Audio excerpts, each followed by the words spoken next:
This is the latest death in a spate of killings on our roads. Aldgate East at midnight last night, and what remains of the bicycle involved.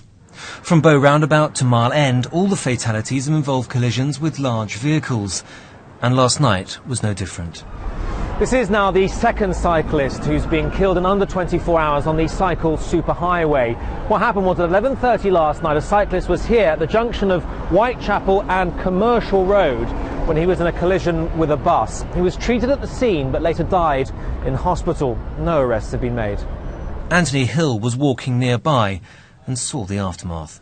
I saw the wreck of the bicycle and it did look quite a mess. And there were also some of the guy's belongings scattered out in the street still. It looked quite serious, but in a way I thought he might have been able to walk away from it. But no, I found out this morning that the guy died, and yeah, it's really upsetting. This is the second cyclist to die here in a year. We don't know who, if anyone, was to blame for this latest death, but spend just a few minutes here and it's easy to see why it's so dangerous. Not just because motorists ignore the blue cycle superhighway, but also because cyclists flout the law, sometimes even at their own expense. Either way, there is a sense of something needing to be done. People have no care for other road users, and buses are a good example. Often buses are driven like taxis. That's the kind of the nature of what cycling in London is. It's not a cycle in the park. You have to go in with your eyes open. Southwark Council have joined the debate, calling for all HGVs to be banned during peak hours.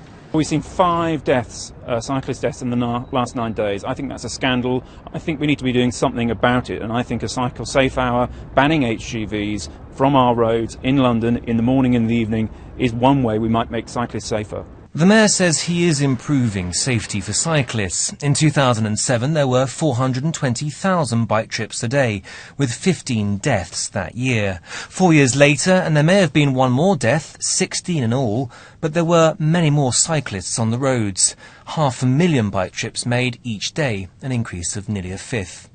And besides, he says we need to take more responsibility ourselves. No traffic engineer in the world can budget for, take account of cyclists or pedestrians or motorists who do things that are frankly unpredictable and risky. So I do urge everybody who's on our roads to take care and to think of other road users, but also to think of themselves when they're making these split-second decisions about how to behave. And tonight, if a reminder were needed of the cost of each of these fatal accidents, the first photo was released of the woman killed cycling around Bow Roundabout on Wednesday. Venera Minakhmatova was 24 and the 12th cyclist killed this year. Alex Bushell, BBC London News.